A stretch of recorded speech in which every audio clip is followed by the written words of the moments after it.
Assalamualaikum, kembali lagi bersama Priska. Selamat datang di PB Media. Kali ini aku mau review buku non-fiksi yang fenomenal dan termasuk kategori top 10 non-fiksi 2020, yaitu bukunya Dr. Meta Hanindita yang berjudul Panduan Lengkap Merawat Bayi 0-1 tahun. Simak sampai selesai yuk!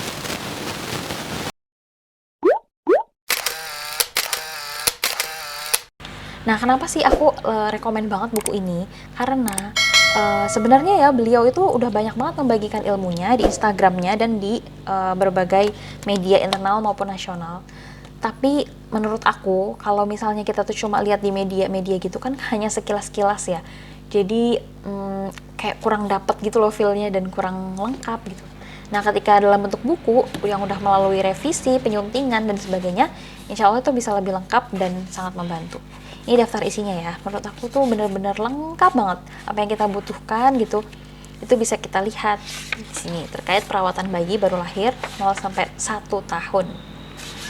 Ya, daftar isinya sekilas aja. Jadi ini full color banget, membuat hari-hari merawat bayi dan mengasuh bayi menjadi lebih menyenangkan dan emang bikin seneng sih, bikin happy. Katanya kan kalau warna-warni gitu bisa melepaskan stres gitu kan. Tuh lihat warnanya tuh wow banget kan. Ini tuh bener-bener dibuat dengan niat ya per halamannya. Udah gitu penjelasannya sangat singkat sehingga bener-bener memudahkan gitu, tapi juga lengkap gitu. Jadi singkat, padat, jelas. Nah, ketika kita udah tahu ilmunya, kita tuh bisa melawan mitos dengan bijak. Nah, kita mulai ya, buka. Ini terkait bayi baru lahir. Jadi ini akan dilakukan oleh tenaga medis ya, beberapa langkah ini. Terus habis itu kita jadi tahu gitu, ternyata ini yang dilakukan tenaga medis, nilai Apgar. Kemudian ini mitos bayi baru lahir. Jadi ini tuh benar-benar penting banget nih ketika kita mengetahui ilmu yang benar. Jadi kita tuh nggak gampang terbawa arus omongan orang gitu. Misalnya gini ya, nggak boleh potong kuku sebelum 40 hari. Ya ampun, kasihan banget kalau bayi itu tuh nggak dipotong kukunya, apalagi sampai 40 hari. Aku ngerasain banget ya, nunggu sampai 40 hari itu lumayan lama gitu. Ketika kukunya panjang-panjang gitu, dia tuh bisa nyakar-nyakar dan pokoknya bahaya gitu loh buat bayi. Nah, terus ini ya, pusar bodong harus ditempeli koin. Aduh, ini juga kasihan banget. Padahal ini masih lemah ya, emang otot dinding bayi, sehingga saat menangis misalnya akan terlihat menonjol. Jadi jangan meletakkan apapun di pusar bayi untuk mencegah infeksi. Kan bahaya kan kalau infeksi. Jadi itu banyak banget nih, misalnya supaya kaki tidak bengkok harus dibedong kencang. Ini juga bahaya. Jadi kita kalau misalnya tahu ilmunya, insya Allah kita akan lebih tangguh menghadapi para cibiran orang lain yang nggak berdasarkan ilmu gitu. Nih ya, macam-macam. Jadi misalnya tentang gurita, abis itu nggak boleh keluar rumah sebelum 40 hari, ditarik hidungnya supaya mancung. Padahal hidup mancung itu kan berhubungan dengan genetik ya. Abis itu ada yang ngasih pisang, bayi baru lahir dikasih pisang, ya Allah. Ini bisa berbahaya banget, karena pencernaannya belum siap. Jadi makanan yang cocok hanya ASI. Nah ini terus habis itu normalkah bayi baru lahir? Nah ini ketika kita merasa panik atau khawatir gitu terhadap bayi kita. Misalnya, kok ini matanya juling, atau kok ini cegukan terus ya bayi kita. Padahal itu sedang berkembang gitu. Sering bersin karena pernapasannya sedang berkembang kayak gitu. Ini ada bercak darah di popoknya, ini masih normal sampai usia 3 minggu gitu. Karena ini dipengaruhi oleh hormon ibu ya, hormon estrogen. Nah habis itu bisa kita lihat normal penglihatan bayi kayak gimana, penglihatan bayi yang normal. Terus habis itu suka ada QR code-nya gitu loh, jadi kita tuh bisa lebih banyak tahu nih nanti ilmunya. Ini mata belekan diapain, cara perawatan matanya. Terus habis itu pendengaran normalnya gimana bisa kita lihat. Nih scan QR code. Nah terus ini juga penting banget 4 minggu pertama. Jadi kita biar nggak khawatir nih, sebenarnya susunya tuh udah cukup apa belum sih? Jadi kita bisa lihat dari frekuensi menyusunya. Menyusunya tuh berapa jam. Nah ini growth spurt biasanya mulai lebih sering itu menyusunya. Itu 8-12 kali per 24 jam.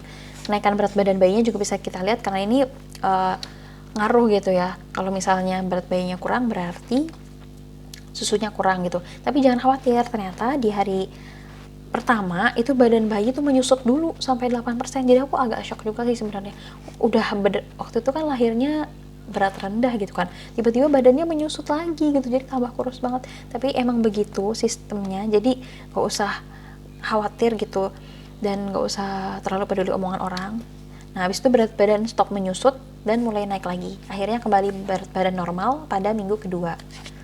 Habis itu ini jumlah popok Karena jumlah pipis juga termasuk salah satu indikator untuk melihat kecukupan ASI ya.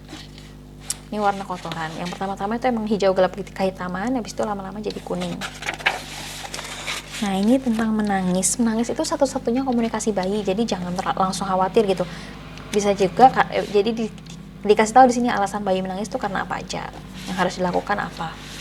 Nah, ini tentang bayi kuning, normalkah? Jadi ada saatnya itu normal, ada saatnya dia kurang normal. Jadi bisa dilihat di sini penyebab yang normal itu seperti apa. Nih, mengetahui bayi kuning atau tidak bisa dilihat. Jadi karena sebenarnya ada semua di buku ini. Jadi kalau misalnya kalian mau tahu lebih lanjutnya bisa dibaca sendiri. Nah, ini perawatan tali pusar. Jadi tali pusarnya seperti ini, emang kondisinya kayak gini, fase-fasenya. Jadi kita tahu gitu kan, nggak langsung panik. Aduh ini kenapa? Aduh ini kenapa? Gitu. Bisa tahu jawabannya di sini. Terus ini memandikan bayi. Terus ada perawatan rutin. Ada motong kuku, bersihkan gigi, bersihkan telinga, bersihkan hidung, bersihkan kelamin. Nah, kelamin ini didasarkan jenis kelamin, jadi ada beda gitu kan caranya, yang laki-laki dan perempuan. Terus ini ada membedong bayi. Jadi kalau membedong bayi itu nggak boleh terlalu kuat dan juga jangan terlalu longgar, karena kalau terlalu longgar takut menutupi hidung gitu. Benar-benar kan. Terus habis itu ada pijat bayi. Jadi kita tuh bisa enak kayak di sini. Sebenarnya ada sih kalau pijat bayi bisa banyak dilihat ya di YouTube kayak gitu. Nah, ini menyusui. Kalau tentang menyusui itu memang agak banyak ya. Ini terkait inisiasi menyusui dini. Yang penting banget di sini bahkan dikasih tahu ada manfaatnya banyak banget dan dalam tabel gitu. Menyendawakan bayi, jadi ketika habis disusui itu emang harus disendawakan biar dia nggak gumoh. Tapi ketika gumoh juga jangan panik, karena itu emang proses alami untuk mengeluarkan udara yang terperangkap. Terus ini tentang mitos menyusui. Nah, mitos ya, aduh mitos tuh bener-bener ya. Karena sering kali nih ketika ibu nih baru melahirkan lagi capek-capeknya, terus habis itu nifas juga kan bikin kadang kondisi emosional tuh lagi labil gitu kan. Tiba-tiba banyak yang berkata tidak berdasarkan ilmu gitu kan. Misalnya, ih asinya encer, berarti nggak baik tuh, bikin anak tuh jadi kurus atau apa gitu. Nah, kan kasihan banget kayak gitu. Padahal asi encer tuh normal, karena asi itu memang terdiri dari dua gitu. Yang encer itu untuk menghilangkan dahaga, dan yang hind milk yang kental itu emang untuk mengenyangkan gitu. Jadi emang ada dua sesi gitu loh. Itu kan bener-bener Masya Allah banget ya ciptaan Allah tuh.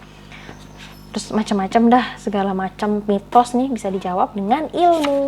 Jadi kita tuh nggak kebawa arus mitos yang begitulah. Udah bikin baper juga tidak bermanfaat gitu. Nah, bolehkah ibu menyusui melakukan ini? Segala macam nih ternyata ya ada ilmunya lah semuanya. Makan pedas boleh nggak tuh sebenarnya? Boleh, tapi coba dulu sedikit karena ada beberapa bayi yang sangat sensitif terhadap capsaicin. Capsaicin itu adalah zat yang ada dalam cabai. Nih, minum obat, makan durian dan sebagainya. Meningkatkan produksi ASI. Ini ada QR code-nya, jadi bisa di-scan di sini kalau misalnya mau tahu lebih lanjut. Tempat penyimpanan ASI, ada cooler bag, lemari es, freezer kayak gitu-gitu dikasih tahu. Menghangatkan ASI perah. Nah, ini nursing strike. Jadi ada yang bayi yang menolak menyusu, misalnya saat lagi pilek. Nah, dia nggak bisa nafas kan ketika menyusu, tapi hidungnya tersumbat kayak gitu. Jadi emang penuh drama gitu sih.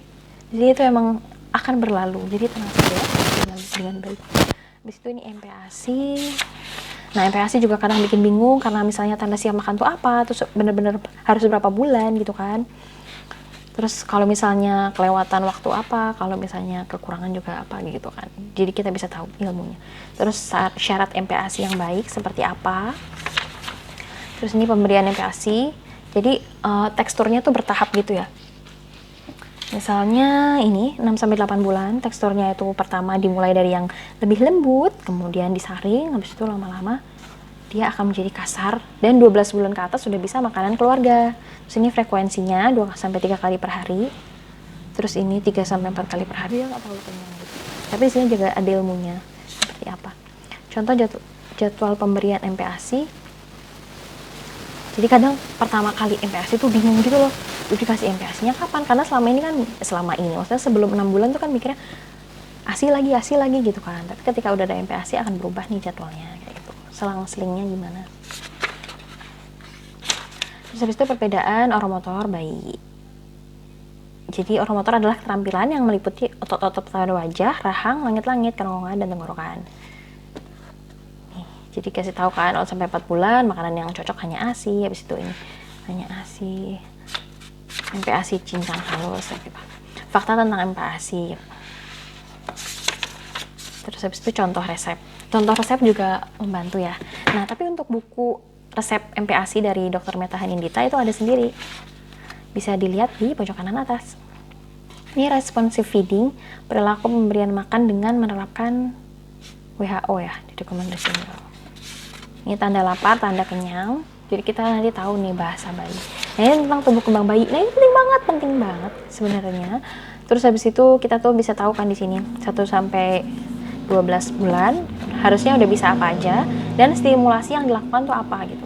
Misalnya ini ya, 9 sampai 12 bulan itu berdiri sendiri, habis itu simulasinya ajak bermain kontainer, mengisi dan menuang, terus habis itu beri mainan yang bisa didorong. Jadi ketika bisa didorong tuh bisa belajar jalan juga gitu. Nah, ini berat badan idealnya laki-laki dan perempuan. Terus ini berat badan idealnya tadi ya dikasih tahu. Red flags ketika nggak bisa ngapain gitu. Misalnya 6 bulan nggak bisa menggapai mainan saat telentang, itu jadi kayak peringatan gitu loh. Tinggal distimulasi lebih lanjut. Ini tummy time. Tummy time adalah waktu yang digunakan bayi untuk tengkurap, lebih penting ya. Untuk bisa merangkak juga tuh. Ini bayi baru lahir, tidurnya lebih lama kan, 16-20 jam per hari. Wow. Habis itu semakin lama, misalnya pas sudah 12 bulan tuh jadi 11 jam per hari gitu. Nah, ini memilih mainan, jadi enaknya kita bisa tahu nih beli mainan ini tuh untuk kapan, ini untuk kapan, mobil-mobilan kapan, balok kapan, kayak gitu. Mainannya macam-macam sih di sini. Ini cuma gambarnya doang, perwakilan. Nah, habis itu melatih anak berjalan kayak gimana. Terus kesehatan bayi. Nah, ini serba-serbi imunisasi. Terus ada ini ya tentang kesehatan bayi masih. Terus ketika demam seperti apa, ketika titing gimana. Jadi ketika tumbuh gigi itu kadang kita suka panik karena itu biasanya berhubungan dengan demam. Jadi ya bismillah gitu kan, kita lalui ini dengan kuat. Karena tumbuh gigi itu sering banget kan terjadi. Jadi kasihan aja gitu dianya harus mengalami ujian yang banyak gitu di awal-awal pertumbuhannya. Terus habis itu, oh ya tapi ya ini kan dimulainya tuh ada waktunya nih. Kapan terjadinya? 5 sampai 12 bulan. Jadi dari 5 bulan ya biasanya tuh mulai tumbuh. Dan dikasih tahu nih yang mana tumbuh giginya, bagian atas dan sebagainya. Ini tentang ruam. Ruam juga biasanya pernah terjadi kalau misalnya bayi itu demam dan ruam, orok-orok, grok-grok, orok-orok. Nah, jadi kalau bayi itu kan sering batuk kayak pertama baru lahir tuh biasanya.